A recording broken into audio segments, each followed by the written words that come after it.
오늘 말씀은 누가복음 17장 11절에서 19절 말씀입니다.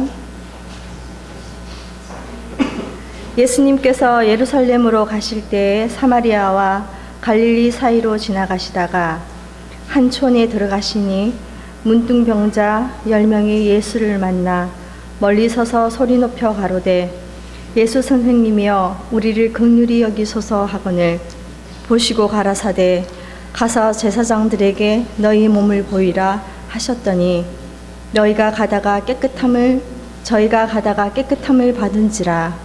그 중에 하나가 자기의 나은 것을 보고 큰 소리로 하나님께 영광을 돌리며 돌아와 예수님의 발 아래에 엎드려 살해하니 저는 사마리아인이라. 예수님께서 대답하여 가라사대 10사람이 다 깨끗함을 받지 아니하였느냐? 그 9은 어디 있느냐? 이 이방인 외에는 하나님께 영광을 돌아올 자가 없느냐 하시고 그에게 이르시되 일어나 가라 내 믿음이 너를 구원하였느니라 하시더라. 아멘.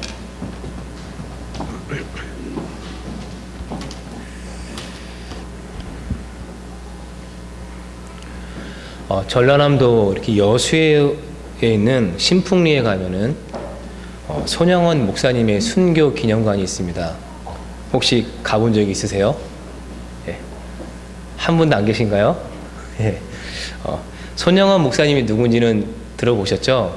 예, 아마 한 번쯤은 다 들어보셨을 텐데 2013년인가요? 크리스마스 이브 날 12월 24일인가 크리스마스 날이 손영원 목사님의 생애를 다룬 그러한 방송을 한 적이 있습니다. 손영원 목사님은 1902년 경상남도 함안군에서 태어났습니다. 예, 아버지도 이렇게 장로님이셨고 믿음의 가정에서 태어났죠. 그래서 이렇게 공부를 마치고 이제 일본에서 중등과정까지 공부를 마치고 한국에 돌아와서 이렇게 신학 공부를 했습니다. 그러는 중에 이렇게 신학 공부를 하면서 여러 지역을 다니면서 이렇게 순환 목회를 하죠. 그런 목회를 하다가 정말 나병 환자들을 만나게 됩니다. 이 나병 환자들을 만나고 나서 여러분들이 나병 환자들을 만나면 여러분들이 어떠한 반응을 보일 것 같습니까? 자, 여러분들이 나병 환자를 만났습니다. 어떠한 반응을 보일까요? 예, 놀라. 예, 지금 다시 보고 싶지 않죠. 예, 다시 보고 싶지 않은 그런 마음이 들 텐데 이 손영원 목사님이 나병 환자를 만나고 난 다음에 이 목사님의 마음속에 이런 기도 제목이 생기는 거예요. 3가지의 기도 제목이 생겼는데 첫 번째 기도 제목은 사람들이 이렇게 나병으로 살점이 떨어져 나가서 얼굴을 보는 것이 무섭습니다. 하나님, 저 사람들 볼 때 무섭지 않게 해주십시오. 예. 두 번째 기도 제목은 이 환자들의 살이 썩어서 냄새가 납니다. 하나님, 제가 냄새를 못 느끼게 해주십시오.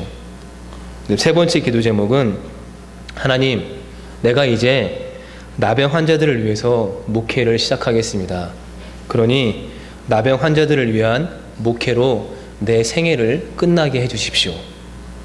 그러한 기도 제목이 생겼대요. 그래서 이 손영원 목사님이 1926년 부산 감만동 교회에서 처음으로 이렇게 나병 환자들을 대한 이후에 이들을 위해서 내가 목회를 해야 되겠다라는 그러한 사명이 생겨서 이 여수 애양원으로 이렇게 부임을 하게 됩니다. 여수 애양원은 지금 여수가 좀 상당히 살기 좋은 동네지만 아마 그때만 해도 정말 거의 우리나라의 끝이잖아요. 그러니까는 나병 환자들을 모아놓은 그러한 환자촌이죠. 환자 마을이죠. 그 마을에 이제 나병 환자들이 모이는 교회가 있는데 그 교회에 부임을 해서 그 교회와 애양원을 이렇게 운영을 하면서 사역을 하게 됩니다. 당시 그들의 삶이 어땠을지 눈에 선하죠. 당연히 부모에게 버림을 받고 또 어디를 가도 이렇게 사람 대접을 못 받는 그러한 삶을 살았습니다.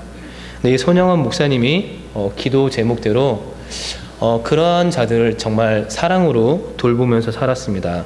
그러면서 그때 이 손영원 목사님의 돌봄을 받은 한 사람이 나중에 자기가 글을 이렇게 고백을 했는데 이러한 고백을 합니다.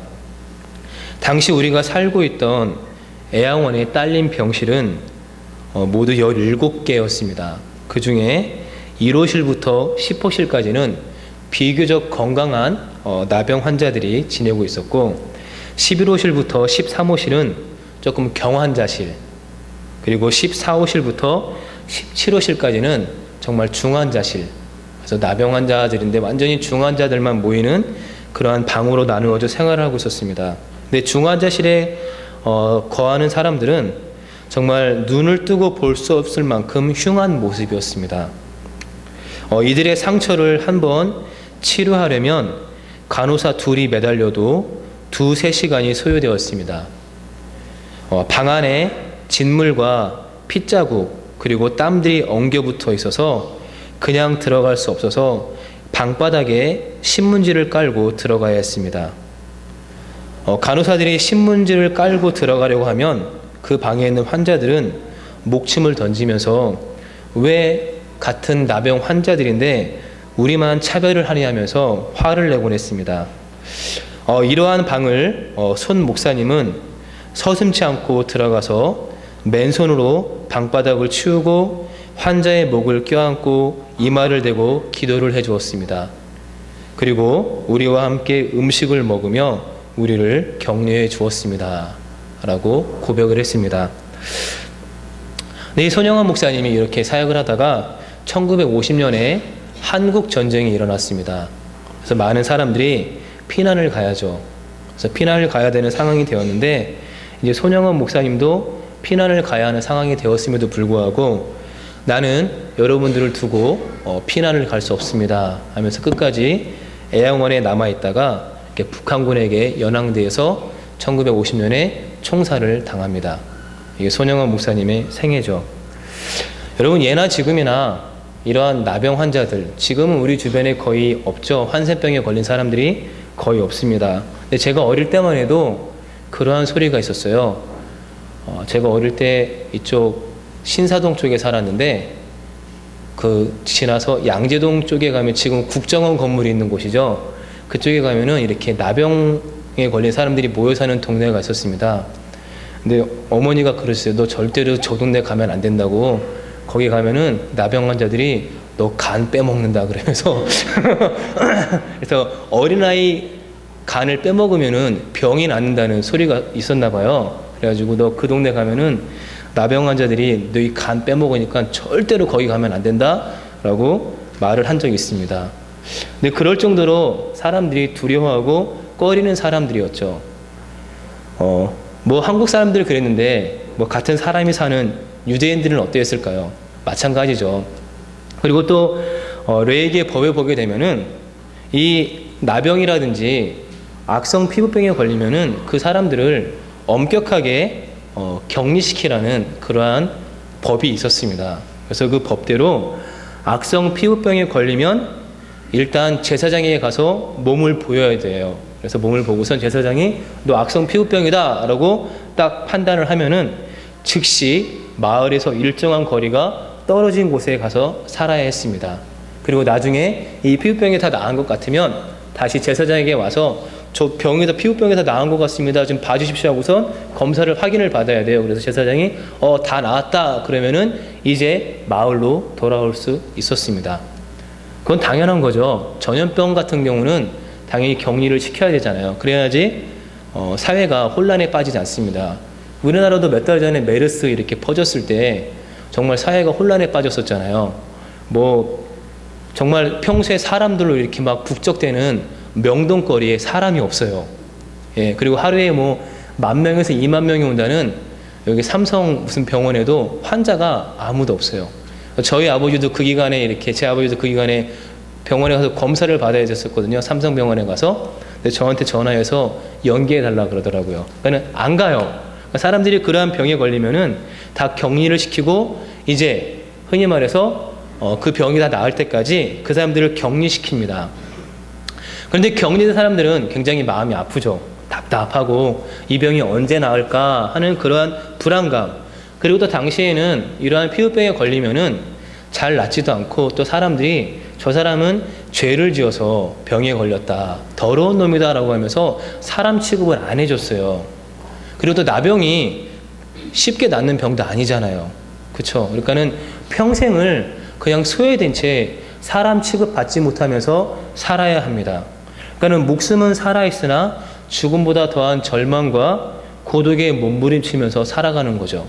자기의 살점에서 흘러나오는 그런 진물을 보면서 차라리 죽는 게 낫겠다, 그러한 생각을 하면서 살아가는 사람들입니다.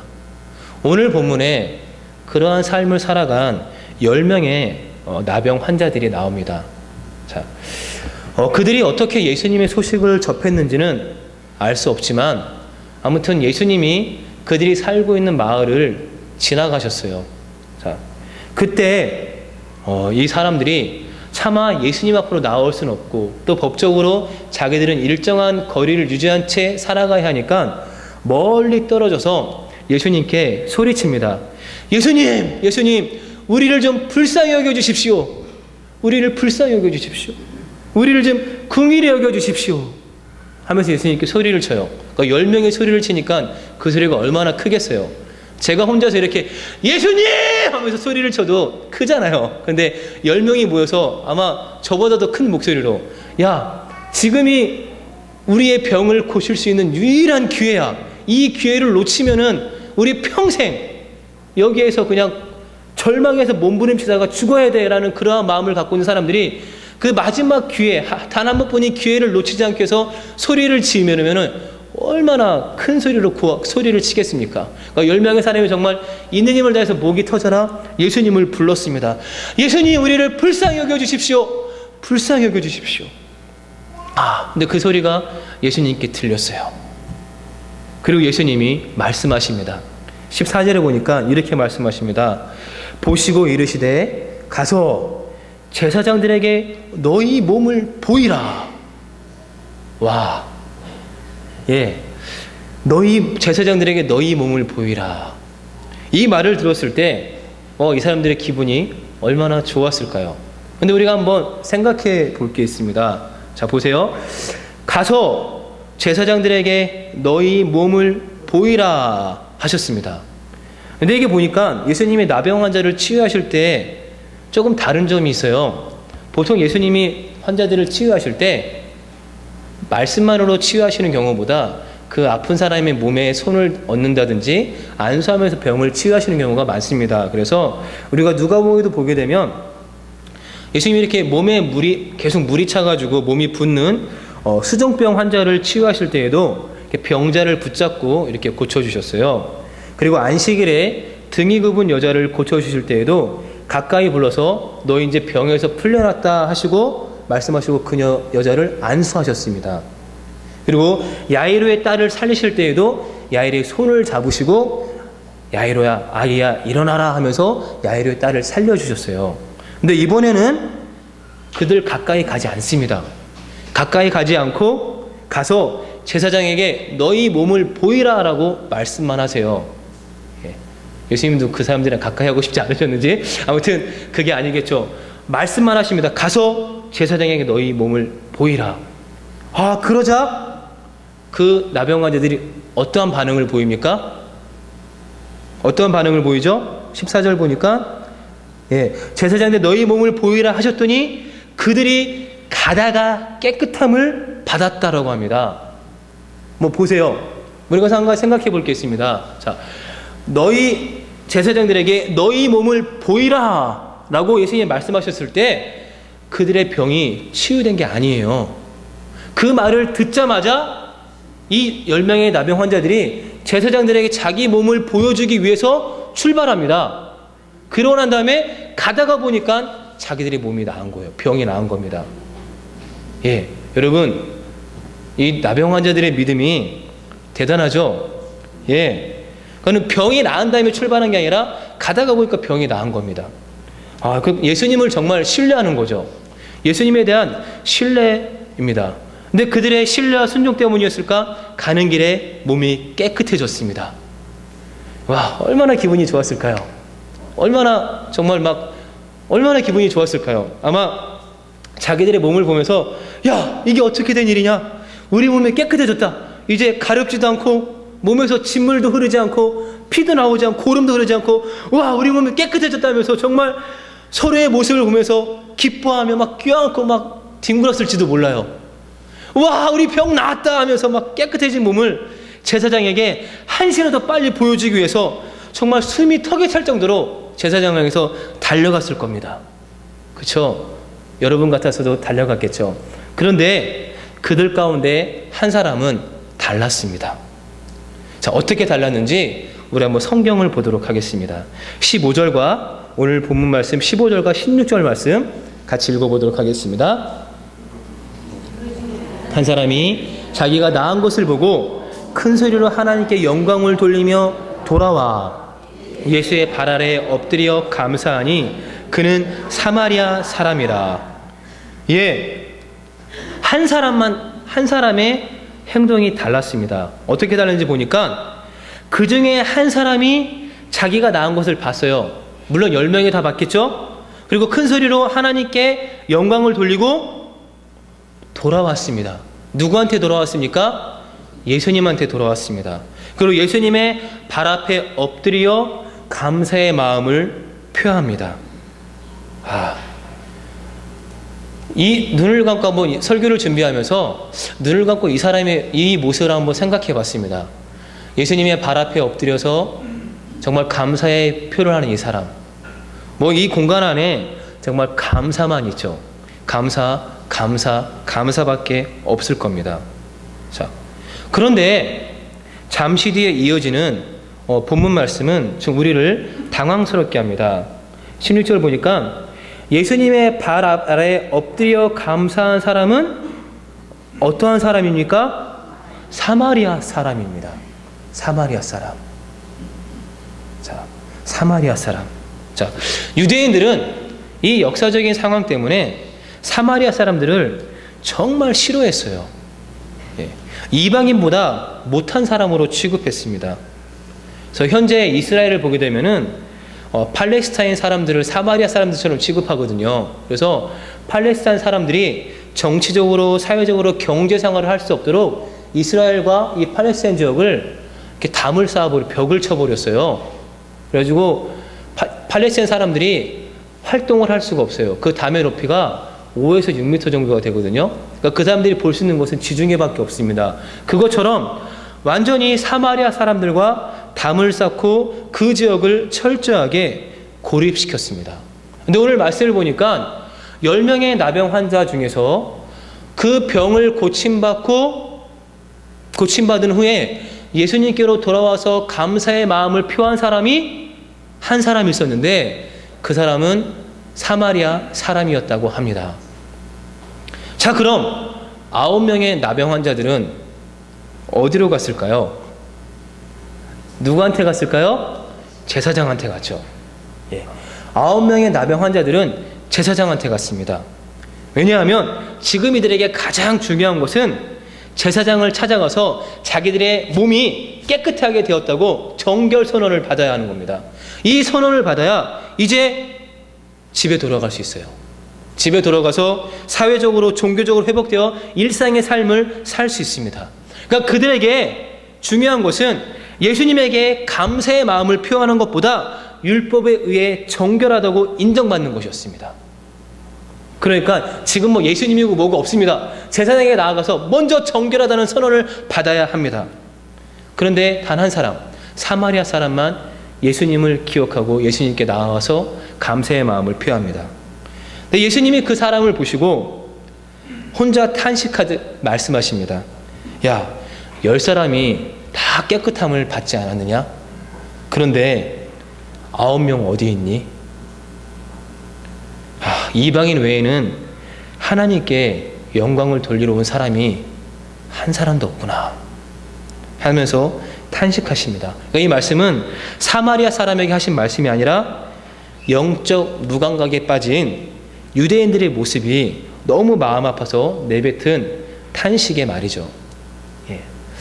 여러분, 이 9명의 사람도 돌아오지는 않았지만 예수님께 감사하는 마음은 가지고 있었을 겁니다. 그렇죠? 예수님이 우리 병을 고쳐주셨어요. 그러한 마음을 감사하는 마음을 갖고 있었을 거예요. 뭐 돌아와서 감사를 표현한 것과 또한 감사의 마음을 표현하지 않은 것이 어쩌면 종이 한 장 차이에 불과할 수도 있습니다. 그런데 예수님은 사마리아 사람의 이 행동과 다른 9사람의 행동을 매우 중요한 차이로 인식하고 있었습니다. 한번 19절 말씀을 우리가 보도록 하겠습니다. 19절입니다. 같이 읽겠습니다. 그에게 이르시되 일어나 가라 내 믿음이 너를 구원하였느니라 하시더라. 예, 여기에서 우리가 중요한 한 가지 사실을 발견할 수 있는데요. 예수님은 이 9명, 그냥 집으로 돌아간 9명과 예수님께 돌아와서 감사의 표를 한 이 사마리아 사람, 이 행동의 차이가 어디에 있을까? 그 행동의 차이는 믿음에 있었습니다. 믿음. 자, 예수님은 돌아와 감사를 표한 사마리아 사람과 돌아오지 않은 9명의 사람들의 차이를 믿음의 문제로 보셨습니다. 그리고 감사를 표한 사마리아 사람에게만 구원을 받았다고 말씀하십니다. 예수님은 돌아와 감사를 표한 사마리아 사람과 감사하지 않은 자들의 행동을 통해 그들의 영적 차이를 우리에게 가르쳐 주십니다. 여러분, 예수님께 감사의 마음을 표하는 것이 쉬운 일입니까? 어려운 일입니까? 자, 이 질문하니까 대답하기가 좀 되게 망설여지죠? 여러분, 예수님께 감사의 마음을 표하면서 사는 것이 쉬운 일일까요? 어려운 일일까요? 예? 어려워요? 쉬워요? 쉬워요? 예. 쉽습니다. 어떤 사람들에게 쉬우냐?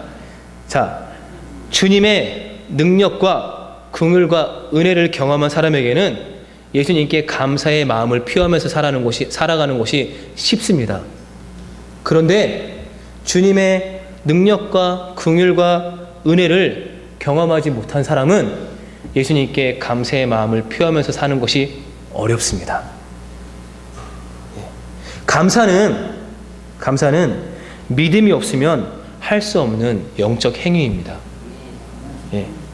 감사가 빠진 신앙적인 행위는 자기 의를 드러내기 위한 외식이거나 복을 받기 위한 종교적 거래일 가능성이 많습니다. 자, 우리 한번 성경에서 그 예를 한번 찾아보도록 하겠습니다. 여러분 성경책 가지고 오셨죠? 누가복음 18장 한번 찾아보세요. 한 장만 넘기면 됩니다.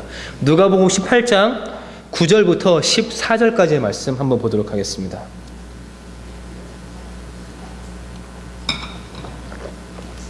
누가복음 18장 9절에서 14절 말씀 교독하겠습니다.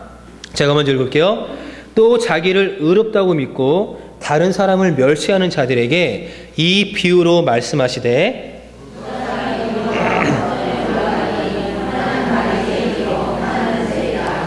바리새인은 서서 따로 기도하여 이르되 하나님이여 나는 다른 사람들 곧 토색, 불의, 간음을 하는 자들과 같이 아니하고 이 세리와도 같이 아니함을 감사하나이다.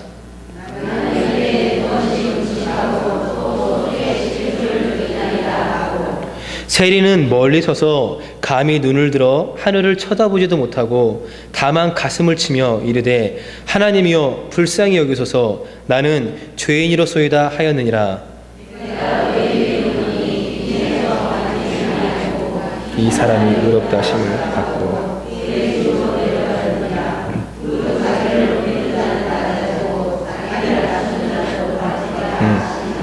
아멘. 자, 예수님이 자기를 의롭다고 스스로 생각하는 사람들에게 하나의 비유를 들어서 말씀하십니다. 이 말씀에 보니까 바리새파 한 사람과 세리 한 사람의 기도가 나옵니다. 자, 근데 바리새파 사람은 율법을 가르치고 또 연구하는 지도자죠. 그리고 세리는 유대인에게 세금을 걷어 로마 제국에 갖다 바치는 매국노입니다. 그래서 무시를 당하는 사람이죠. 자, 두 사람이 나와서 성전에 나와서 하나님께 기도를 합니다. 자, 바리새파 사람이 혼자 따로 떨어져서 하나님께 기도합니다. 하나님, 감사합니다. 저는 돈을 탐하는 사람도 아니고 불의한 사람도 아니고 간음하는 사람도 아닙니다. 제가 저러한 사람들처럼 불의를 탐하고 정말 간음하는 사람들처럼 그들과 같지 않게 해주셔서 감사합니다. 그리고 지금 제 옆에 있는 세리와도 같지 않은 사람입니다. 저는 일주일에 2번씩 금식하고 모든 소득의 11조를 하나님께 바치는 사람입니다. 하나님, 제가 이러한 사람이 되게 해주셔서 감사합니다 하면서 기도했습니다. 그런데 세리는 멀찍이 서서 하늘을 우러러 볼 엄두도 못 내고 가슴을 치며 하나님, 이 죄인에게 자비를 베풀어 주십시오 하면서 기도했습니다. 자, 여러분, 이 두 사람의 기도 중에서 누구의 기도에서 감사의 마음이 느껴지십니까? 예, 바리새인의 기도에서 감사의 마음이 느껴지십니까? 아니면 세리의 기도에서 감사의 마음이 느껴지십니까? 예, 바리새파 사람의 기도는 보기에는 감사로 가득 차 있습니다. 그렇죠? 감사의 고백으로 가득 차 있음에도 불구하고 예수님은 그 사람의 그 감사의 고백을 감사로 받아주지 않으세요. 그냥 그 사람의 기도는 감사로 가득 차 있지만 자기보다 못한 사람에게 멸시의 감정을 숨기지 않는 교만과 자랑이 있을 뿐입니다. 하나님의 은혜와 긍휼에 대한 감사의 고백은 없습니다. 반면에 세리의 기도에는 감사의 고백이 없어요. 예.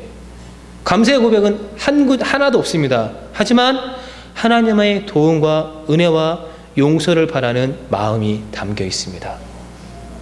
예수님은 이 두 사람 중에 하나님께 의롭다함을 인정을 받고 집으로 내려간 사람은 바리새파 사람이 아니라 세리라고 말씀하십니다.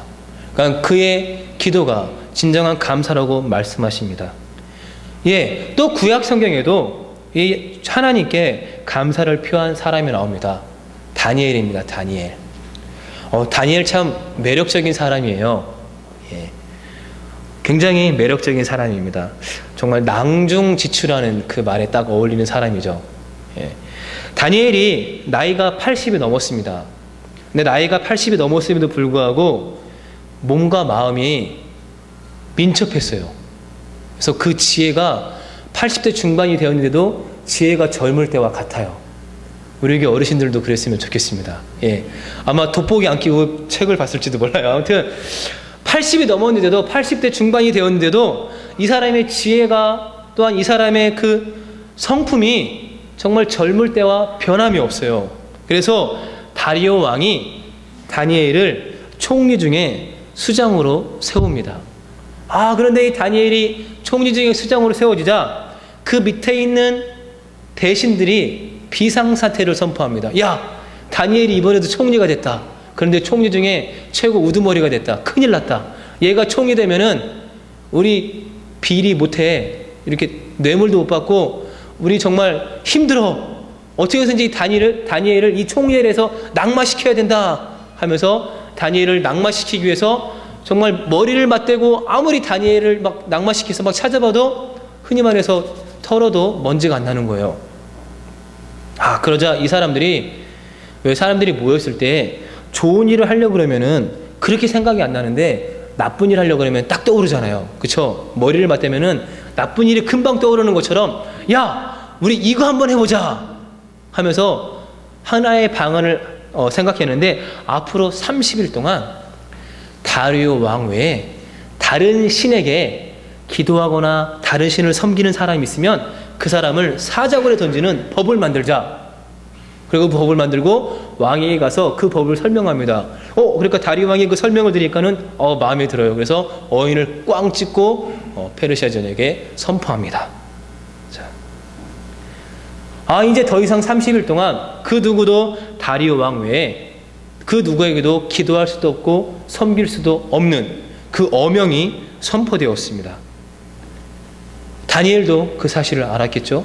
총리였으니까 누구보다 빨리 그 사실을 알았을 겁니다.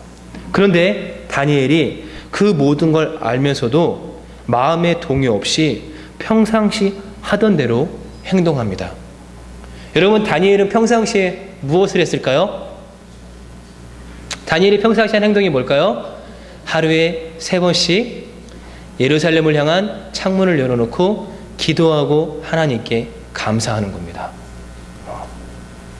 자, 이제 그것을 하면은 자기가 죽을 걸 뻔히 알아요. 사자굴에 던져들어서 죽을 걸 뻔히 압니다. 여러분 10대나 20대나 30대나 40대나 50대, 60대, 70, 80대나 90대나 누구나 다 죽음에 대한 두려움이 있습니다. 예. 나이 많아도 죽음에 대한 두려움이 있습니다. 다니엘 지금 80대 중반이죠. 그렇다고 죽음에 대한 두려움이 없었을까요? 죽음에 대한 두려움이 있습니다. 그런데 자기가 죽음에 대한 두려움이 있어도 불구하고 다니엘이 예루살렘을 향한 창문을 열고 무릎을 꿇고 기도하며 하나님께 감사하는 것을 멈추지 않습니다. 왜 그랬을까요? 왜 다니엘은 자기가 죽을 것을 뻔히 알면서도 하나님께 감사하는 것을 멈추지 않았을까요? 예. 다니엘에게 기도와 감사는 하나님과 친밀한 관계를 유지하는 것 이상이었습니다. 자, 하나의 예를 들어보도록 하겠습니다. 여러분 하루에도 수없이 많은 활동을 하시죠.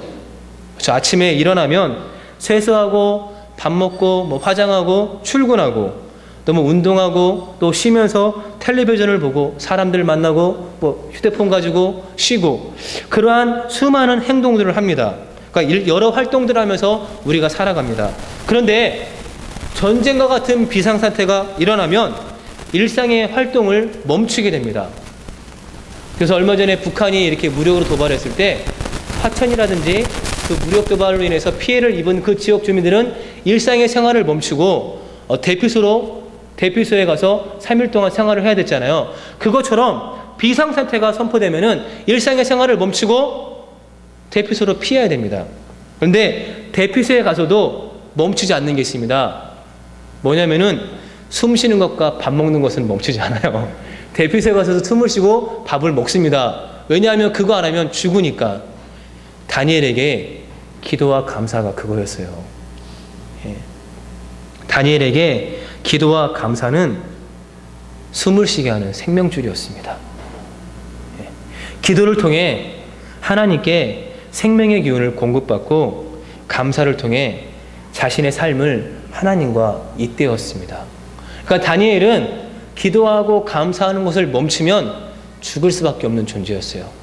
그러니까 내가 기도와 감사를 멈춰서 영적으로 죽느니 차라리 사자굴에 던져서 죽겠다 하는 그런 각오를 하고 하나님께 기도와 감사의 삶을 사는 것을 멈추지 않았습니다. 여러분, 감사는 어지럽기 그지없는 우리 삶을 아름답게 정리해주는 열쇠말입니다. 감사할 줄 아는 이는 자기가 누구인지, 자기 삶의 주인이 누구인지를 아는 사람입니다. 예수님께 돌아와 감사를 표한 사마리아 사람처럼 우리도 주님께 감사의 고백을 드리면서 살아야 합니다. 하나님의 풍성한 은혜를 입어 오늘까지 이른 것에 대해 감사해야 합니다. 느닷없이 닥쳐오는 질병과 사고, 예측할 수 없는 변동 속에서 하루하루를 무사히 보내고 있음에 감사해야 합니다. 영원히 죽을 수밖에 없었던 우리를 예수 그리스도 안에서 살려주신 하나님의 은혜에 감사하면서 살아야 합니다. 영원한 생명을 선물로 주신 주님께 감사하면서 살아야 합니다. 예. 감사할 줄 아는 사람, 그 사람은 주님의 은혜와 긍휼과 주님의 사랑을 느끼면서 살아가는 사람입니다. 자, 여러분 얼마나 하나님께 감사하면서 살아가시고 있습니까? 제가 설교 시작에 손영원 목사님을 소개했습니다. 자, 많은 사람들이 손영원 목사님을 존경합니다. 자, 근데 손영원 목사님의 두 아들이 여수 순천에서 이 반란 사건이 일어났을 때 그 반란 세력에 의해서 죽임을 당하게 됩니다. 그리고 그 장례식 때 손영원 목사님이 하나님께 9가지 감사 제목을 하나님께 올려드립니다. 이 손영원 목사님이 두 아들의 장례식 때 하나님께 올려드린 이 9가지 감사 제목을 읽으면서 설교를 마치도록 하겠습니다. 첫째, 나 같은 죄인의 혈통에서 순교의 자식을 나게 하셔서 감사합니다. 둘째, 허다한 성도들 중에서 이런 보배를 나에게 주셔서 감사합니다. 셋째, 삼남 삼녀 중에서 가장 귀여운 맏아들과 둘째 아들을 바치게 하시니 감사합니다. 넷째, 한 아들의 순교도 귀하다 하거늘 하물며 두 아들이 함께 순교했으니 더욱 감사합니다. 다섯째, 예수 믿다가 누워 죽는 것도 큰 복이라 했는데 전도하다가 순교했으니 더욱 감사합니다. 여섯째, 미국 유학 가려고 준비하던 아들이 미국보다 더 좋은 천국 갔으니 내 마음 안심되어 더욱 감사합니다. 일곱째, 내 아들을 죽인 원수를 회개시켜 아들 삼고자 하는 사랑의 마음을 주신 하나님께 감사합니다. 여덟째, 내 아들의 순교의 열매로서 무수한 천국의 열매가 맺힐 것을 믿으면서 감사합니다. 아홉째, 역경 속에서도 하나님의 사랑을 깨닫게 하시고 이길 수 있는 믿음을 주신 하나님께 감사합니다. 찬양하겠습니다.